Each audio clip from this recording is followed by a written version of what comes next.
ఏపీలో 5వ విడత రైతు భరోసా నిధులను విడుదల చేశారు సీఎం జగన్. 53,58,000 మంది రైతుల అకౌంట్లలో రైతు భరోసా నిధులు జమ చేశారు. రైతు బాగుంటేనే రాష్ట్రం బాగుంటుందన్న సీఎం జగన్ రైతు భరోసా సన్నకారు చిన్నకారు రైతులకు ఎంతో మేలు చేస్తుందని తెలిపారు. ఇప్పటివరకు రైతు భరోసా కింద 34,288 కోట్లు చెల్లించామన్నారు. రైతన్న వడ్డీ సొమ్ము బ్యాంకులకు కట్టిన వెంటనే మళ్ళీ ఆ రైతన్నకు క్రమం తప్పకుండా ఆ రైతన్నకు మళ్ళీ తిరిగిచ్చే కార్యక్రమం.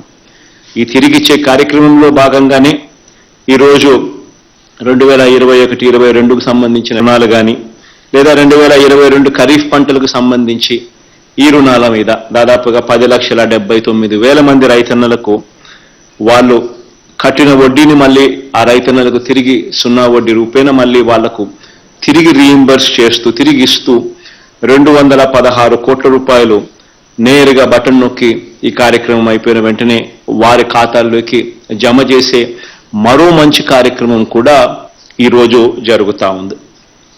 గత ప్రభుత్వం ఎగ్గొట్టిన ఈ 0 వడ్డీ రుణాలనేది ఎగ్గొట్టిన 39,07,000 మంది రైతులకు ఇవ్వకుండా ఎగ్గొట్టిన బకాయిలు కూడా కలుపుకుంటే ఇప్పటి వరకు 84,67,000 మంది రైతు కుటుంబాలకు ఇచ్చిన 0 వడ్డీ రాయితీనే దాదాపుగా 2,051 కోట్ల రూపాయలు ఈ 0 వడ్డీ రాయితీ కింద ఇవ్వడం జరిగింది.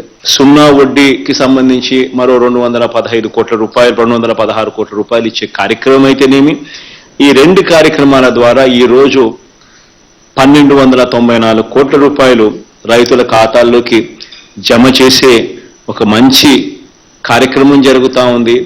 దేవుడి మంచి అవకాశాన్ని నాకు ఇచ్చినందుకు దేవునికి ప్రజలకు ఎప్పటికీ కూడా సదా రుణపడి ఉంటానని ఈ సందర్భంగా కూడా తెలియజేస్తా ఉన్నా. ఇన్ని లక్షల మంది రైతన్నలకు మంచి చేసే కార్యక్రమం జరుగుతూ ఉంది.